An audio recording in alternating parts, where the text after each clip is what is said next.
Tere, mina olen Margit ja ma olen kodulooja. Ja siin kohe esimeses klipis ma näitan, kuidas ma valmistan ühte oma lemmik hommikusööki. No see on viimase aja lemmik olnud. Ma arvan, et ma olen seda teinud mingi paar korda nädalas. Ma kõigepealt riivin ühe suure porgandi kaussi, siis riivin kuskil peotäis juustu ja panen 2 muna. Siis segan selle ilusti ära ja lisan sinna ka natukene soola ja siis ma olen vahest lisanud ka paprikapulbrit ja vahest olen lisanud ka küüslauku ja vahest olen lisanud ka sibulepulbrit ja no kuidas kunagi, mis parasjagu tunne on, seda lisan. Ja siis panen oliivõli natuke pannile ja pann peab olema kuum. Niikaua kuni pann läheb kuumaks, ma joon natuke kasemahla. Et seda enam ei tilgu, aga ma joon seda, mis on natukene käärima läinud ja see on väga maitsev. Noh, kääritatud spetsiaalselt. Siis panen selle segu ilusti kuuma panni peale ja panen ta niimoodi nagu pann koogiks selliseks ühtlaseks surun vastu panni, et oleks igalt poolt ühtlane. Ei oleks nagu kohati paksem ja nagu ikka tehakse.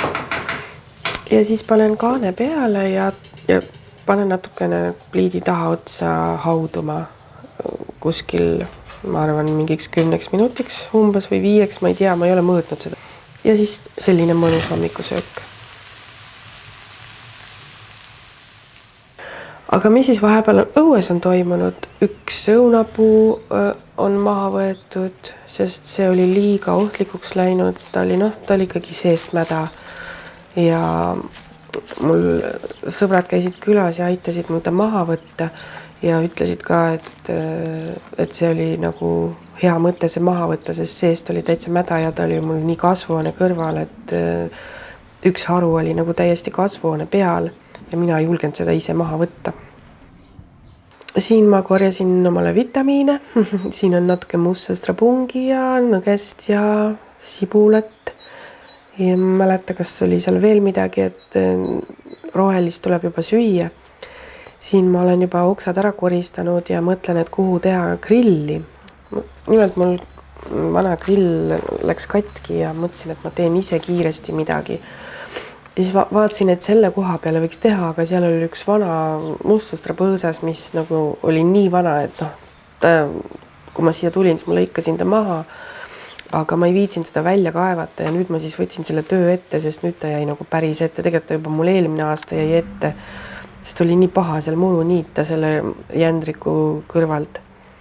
Sõkkusin ilusti laiali ja kuna mul neid telliskive on nagu päris palju, siis mõtlesin, et laon sellise kiire grilli, mida ei pea nagu, mis ei ole nii statsionaarne, et kui ma tahan, ma võtan selle kokku ja see ei ole nagu selline, et mida peab pärast lõhkuma ja lammutama, et ma ei hakka mingit segu sinna panema. Ja need telliskivid on ju nii rasked, et need ei kuku ju ümber ja nendega ei juhtu ju midagi. Ma lihtsalt teen kõigepealt sellise põhja ja siis sinna peale teen siis küljed niimoodi, et keskelt seest tühi ja väga lihtne konstruktsioon. Lihtsalt ma vaatasin, et millised kuna mul kivid olid erineva suuruse, siis ma nagu pidin natuke nagu kompunnima ja sättima seda osa lihtsalt. Muud nagu rasket ei olnud selles.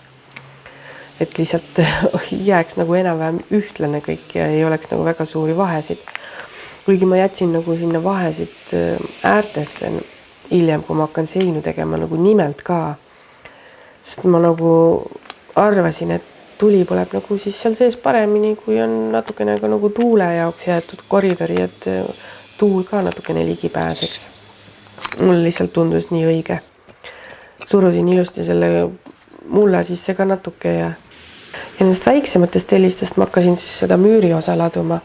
Alumised olid mul sellised suured ahjutellised, mis on nagu vanast ahjust välja lõhutud.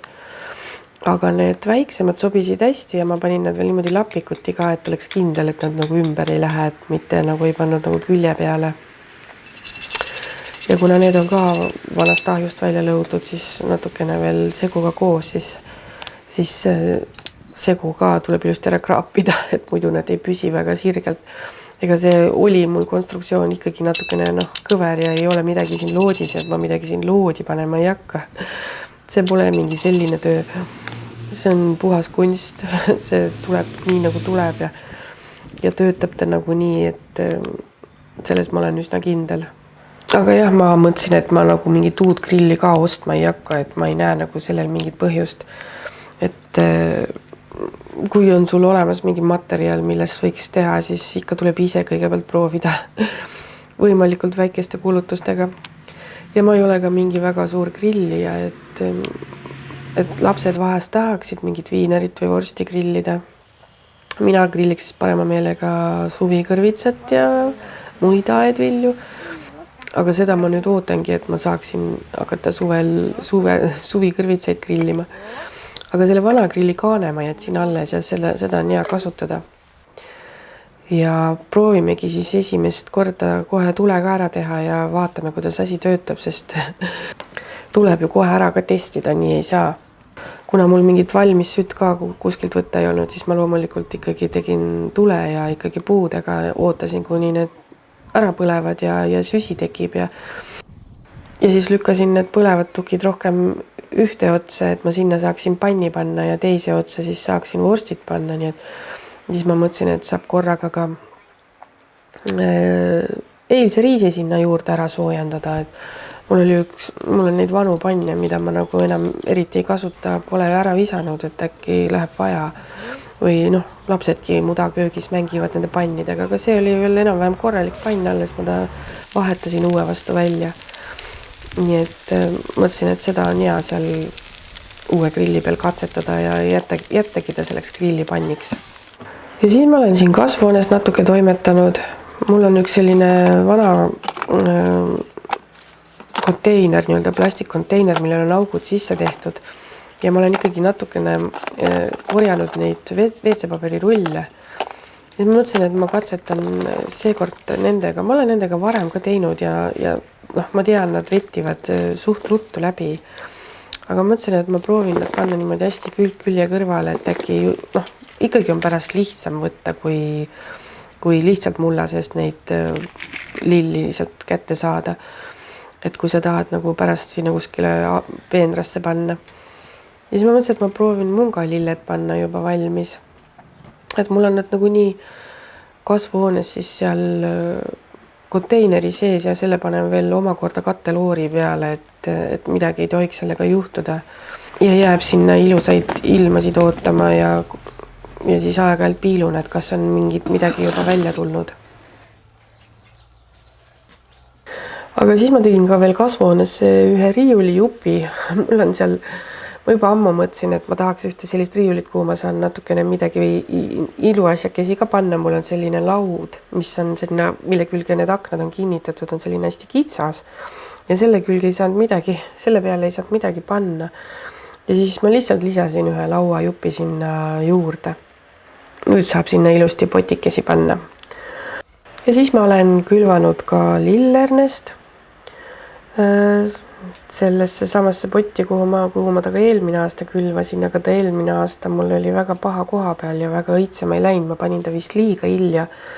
Lillernest tuleb ka vist suht vara panna, et see kasvas nii aeglaselt. Vahepeal jälle võtsin aiamajast sõõmu külma kasemahla vääritatud. Et ma tegin seda niimoodi, et ma panin paar lusikatäit suhkrut ja siis jätsin sooja tuppa seisma umbeks 7 päevaks, vaatasin, et kui mull enam ei tule, siis oli valmis ja on tõesti väga hea jook. Ma olen seda nüüd iga päev klaaside viisi joonud ja mulle väga maitseb. Ja meie murri ronib kogu aeg nende suurte puude otsas. Ülesse saab väga hästi, aga alla tulek ei ole alati nii ladus. Ja siin on minu selle aasta kõige esimene taimeteost.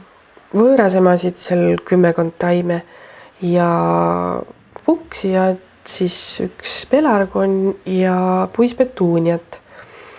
Ja võtsin just sellised rippuvad versioonid, et kuna mul on nüüd selline õunapuu, millel ma jätsin sellised kõrged tüved, siis ma saan sinna nüüd ilusti panna mõned potikesed rippuvate lilledega ja ma arvan, et see oleks väga ilus suvel, kui seal lilled ripuksid üle ääre niimoodi pikalt.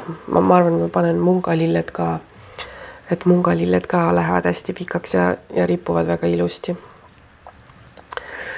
Ja ma praegu panengi need potti juba valmis, et fuksiad mulle väga meeldivad ja need olid väga ilusad värvid seal. No need on ehituspoest beebitaimedena ostetud, maksid vist mingi 80 senti tükk äkki. Ja need võõrasemad olid ka praegu 70 sendiga minu teada. Ja võõrasemad ju ei karda eriti öökülmasid ka, et -5 kraadi elavad nad küll üle. Lapsed mängisid samal ajal mul seal taga mullipüssidega. Et neil oli ka lõbus. Ja kuna munadepüha aeg on praegu ja ma käisin külas Estal, kellest on mul ka paar videot siin kanalist ja tal on ju teatavasti nii palju kodulinde, siis mul oli väga hea meel, et ta pakkus mulle kodumune. Et nüüd saame pühade ajal munasid ka värvida. Kahjuks sellesse videosse see munade värvimine ei jõudnud, sest selle video läks juba mul liiga pikaks. Aga siis äkki järgmises korras näitan. Ja lisaks kaevasime tema peenrast välja suure kotitäie maapirne. Et ta nägi mu ühte videot, kus mul oli see maapirnisaak natukene väikse võitu, siis ta ütles, et tal on just vaja üks maapirni peenar vaja ära kolida teise kohta või üldse ära likvideerida. Et siis ütles, et kui ma tahan, siis ma saan omale seemet juurde. Ja no nii palju ja nii ilusaid ma ei osanud nagu tahtagi. Ja siis ma mõtlesin, et ma kuivatan ühe portsu ja need tulid väga mõnusad sellised krõpsud. Ja siis ülejäänud panin maha erinevatesse kohtadesse, et ise saaks ka suuremat saaki. Ja 2 roosipõõsast ma ka sain veel tema käest, mille ma ka istutasin aia äärde juba ära, nii et väga-väga hea saak oli.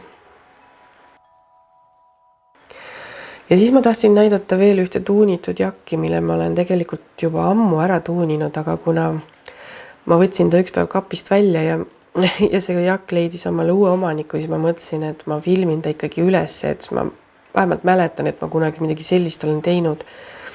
Et ma siin ka lisasin igasuguseid kangaid ja panin uued mansetid ja panin hästi palju pitse ja tegin sinna kangaroose ja kasutasin liinikuid ja noh, selline nagu natukene romantilise stiilis ära tuunitud, natuke pärleid ja kuna ta ei leidnud mul nagu kasutus, seisis kapis üle aasta, siis ma mõtlesin, et ma müün ta maha ja lihtsalt näitan siin. Ja siis ma olen natukene valmistunud ette ka järgmiseks kütmishooajaks juba.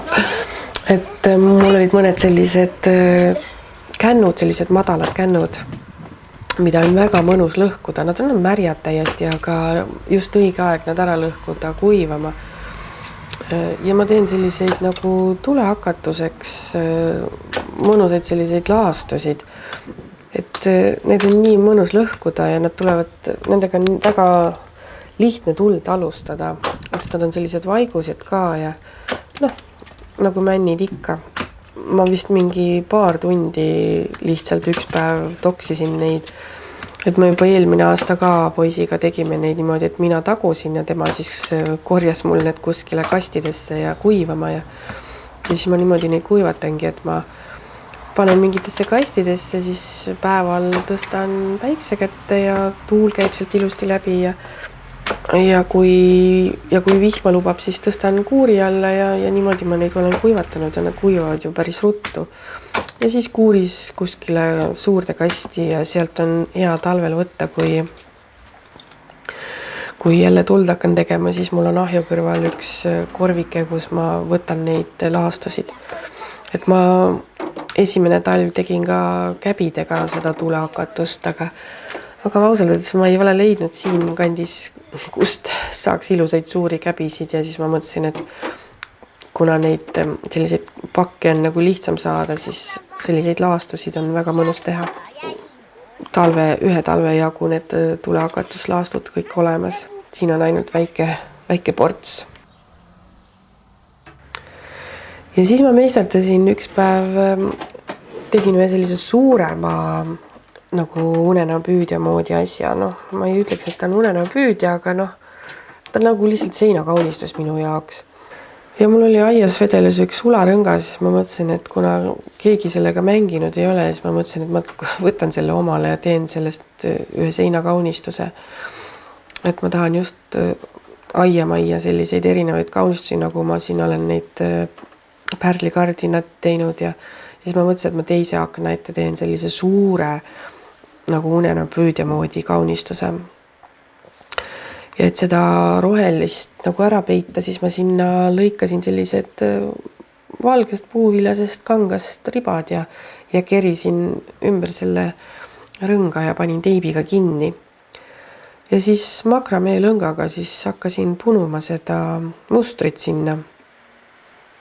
Lihtsalt iga natukese aja tagant keerad ümber selle rõnga ja siis lähed jälle edasi ja keerad jälle uuesti ümber rõnga ja niimoodi tekivad nagu siis silmad. Ja siis järjest lähed niimoodi rida-rea haaval edasi kuni keskele välja. Et mina nagu ei tahtnud päris keskele välja teha, sest ma tahtsin sinna keskele panna veel mingi pärli rippuma, mis nagu valgust müüaks. Nii-öelda nagu päikesepüüdja moodi asi. Aga selle võib teha kuni lõpuni kinni punuda ja siis tõmmata pingule ja siis sinna lõppu sõlm teha, et siis on nagu üleni võrk. Ja siis võib ka sinna võrgu sisse panna erinevaid pärleid punuda. Aga ma olen vist oma kanalis juba, ma ei tea, vähemalt 3 unenäopüüdja moodi kaunistust küll juba teinud. Et aru on saada, et nad mulle meeldivad ja no ma olen teinud, kõik on olnud väga erinevad, et ühe vist tegin mingi käbidega ja ühe lilledega ja ühe pitsidega ja no kõik on olnud väga erinevad, väga erinevas stiilis. Ja nüüd ma siis selle punun sellise, nagu neid võrguna punutaksegi. Lihtsalt vahepeal peab seda paela pidin nagu jätkama ja sõlmed tegema, sest see suur kera ei mahu mul nendest aukudest läbi. Võt sinna ma siis riputasingi selle päikesepüüdja sellise pärlikese nagu kristalli moodi. Noh, ta on tegelikult klaasist vist tehtud, aga selline tahutud ja ta päikese käes hästi mõnusasti sillerdab. Kinnitasin ta sinna liimipüstoliga. Ja siis ma rebisin erinevatest puuviljasest kangastest selliseid ribasid, mis mulle nagu sobivad sinna aiamajja, et ma otsustasin, et on valget, rohelist ja punast, et kuna mul on seal punane diivan ja kõik muud asjad, seinad ja põrandad on rohelised, siis ma mõtlesin, et see roheline punane oleks väga nagu, need sobivad ka omavahel kokku ja on ilusad nagu ilus kooslus. Aga mõned nagu need ribad tulid mul hästi lühikesed. Et ma tahtsin, et need ribad oleksid suhteliselt pikad, aga see kangas lihtsalt oli selline lühike mul, aga noh, tahtsin ära kasutada. Siis ma nagu liimisin ta niimoodi otsast sinna. Ei saanud nagu sõlmida kõiki neid, vaid liimisin, et jääks ikkagi pikem, muidu oleks jäänud väga lühike. Ja lisasin veel igasuguseid pitse ka lõpus ja siis ma lisasin veel igasuguseid sädelevaid asju ka, mingid kaelakee moodi asju, kus olid ka pärlid küljes ja natukene sellist pärliketti lisasin ja et oleks natukene selline külluslikum. Ja vasakul aknal ma teengi seda pärlikardinat, mis on mul väga algusjärgus alles, aga tasapisi teen ja siis siia aknale ma otsustasin, et ma panen siis selle kaunistuse. Et siin on ta siis valmis kujul juba, et ma kõiki asju ma ei filminud, mida ma sinna ka panin. Et ma lihtsalt otsisin oma käsitöökarbist, mis mul oli, mis sinna sobis ja neid ma sinna lisasin ka. Ja siia ma olen hakanud ka nööpidest lisama, sest pärlid enam ei ole ja siis ma vaatasin, et mul on neid värvilisi nööpe ka nii palju, et ma teen mõned ribad ka nööpidega. Kassile meeldib ka hirmsasti, noh, ta tegelikult ajab seal mingid putukaid taga, aga siis need ka mõnusalt nagu klõbisevad need pärlid seal ja siis ta käib nagu ekstra sealt mitu korda läbi. Et tuleb ka tihti mulle sinna aiemajja istuma, kui ma seal midagi teen, siis vahest tuleb, siis jääb sülle magama, kui ma seal neid pärleid lükkan ja on selline mõnus armsakene. Aga siia lõppu ma nüüd tahaksin jätta ühe huvitava video, kuidas ma üks hommik käisin põllu peal ja nägin, kuidas sookurg ja hani olid omavahel sõbraks saanud ja jalutasid seal kahekesi koos põllu peal ja lendasid ka kahekesi koos minema ja näha oli, et nad olid suured sõbrad. Aga selline see seekordne pühade video sai. Ma soovin teile kõiki ilusaid pühasid ja lõbusat munade koksimist ja järgmiste kordadeni. Tšau!